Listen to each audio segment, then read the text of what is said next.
Welcome back to the Sound for More channel. Today I have the pleasure to show you a little bit more in details how the engine works inside RayBlaster 3. Before I continue, I would like to remind my viewers to subscribe as it helps with growing the channel. Thank you very much. Okay, so in the previous tutorial we introduced RayBlaster 3. And I explained a little bit that you can load waveform. I explained a little bit about the window and the harmonic and the start. Let's try to see if we can make a little bit more sense of it with an application like loading, for example, a sample and see if we can play that sample. And understanding how to play just that sample will explain how RayBlaster works. Remember, we said that it can produce a burst of energy, plays part of a waveform, which can be also a sample. Now, let's click on the edit and initialize everything. It sounds like so. Perfect. As you can see, the mix here between wave 1 and 2 is set to 0, so we are wave 1. And also, as you can see, the volume here for oscillator number 2 is 0, so we don't need oscillator number 2 to understand that, how, for the purpose of the tutorial. Now let's click load wave 1, and so let's select load wave 1 again. It will open a screen to load a waveform. Now let's select piano note, so it's just a sample, you just may want to choose something else. Now let's play some note. It's very, very faint. Now, the first thing you need to do when you have loaded a sample, if you want to hear precisely the sample, set the format down to negative at the maximum. And also the tuning in terms of BPM per speed, let's set that down to 0, or actually I should say to -3 octave. Let's set it down to very low. Now you start to hear that note being repeated. That's your piano note that I've loaded as a sample, which is being repeated. Now the window here is of type fish, which is okay, but you can also change that if you prefer. I like to have that as a fish because it starts this way and then high and then it reduces over time, simulating effectively an envelope. Now harmonic is what decides how many times the sample is repeated. So if it is positive, we repeat more than once. So the sample is repeated. So if you don't want that to be repeated because you want to play only once, set it negative. As you do that, you can see it's like zooming in into the sample. And of course, if you continue to zoom into the sample, you will play less and less part of the sample.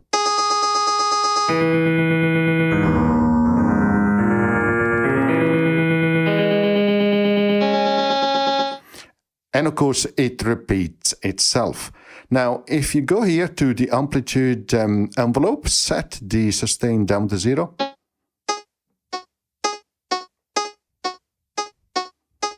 Now, let's increase the volume a little bit.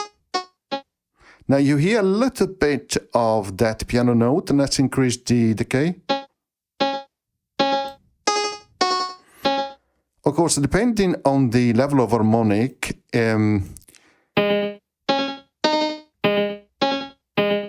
if you add a lot of decay, you will start to hear repetition. And it becomes like a delay effect of that piano note of that sample.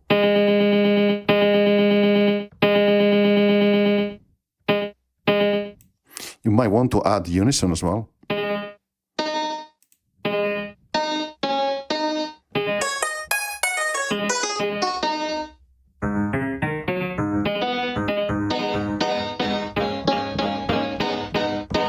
There you are. So now let's make another example. Let's load a different type of sample. Let's go for a snare.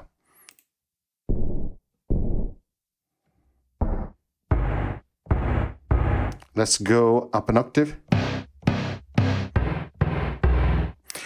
The nice thing of having a snare sample like this, if you increase the decay here with no sustain, it's like a reverb effect, right? Because multiple delays is more quantity, you get that reverb effect.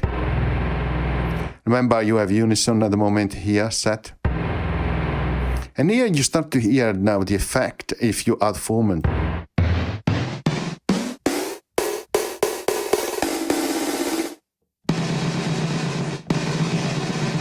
Let's reduce the decay. Let's set formant down to 0.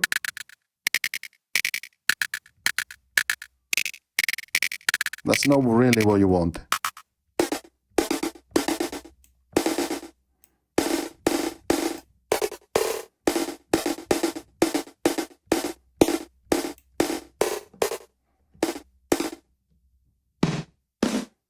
I'm going lower an octave. And now let's set it down to 0. To minus 200 actually.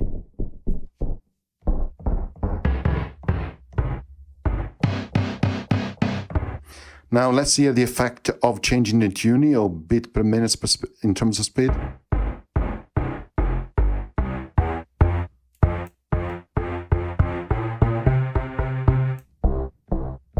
Start to sound like a sound, so that's not what you want.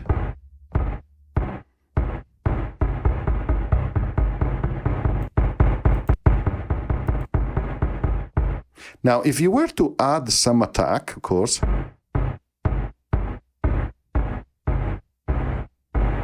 it will go slower up as amplitude as he's playing the sample, right? That is why you hear that tune.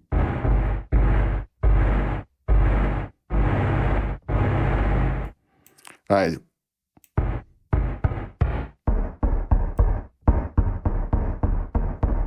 Can add some drive, of course. And now the start here, you can use the start to offset within the sample, right?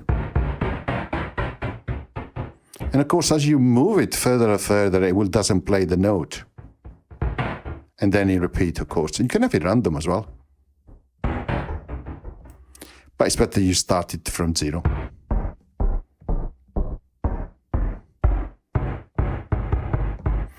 Okay, I'm going to stop here. Hopefully this tutorial has demonstrated how to load a waveform like a sample. We tried with a piano note, now a snare as well. And you have seen now how RayBlaster works behind the scene. You've seen the effect of harmonic and the effect of the window starting of the sample in terms of set here, the influence of formant and tuning, and as well what you can do with unison and the amplitude envelope.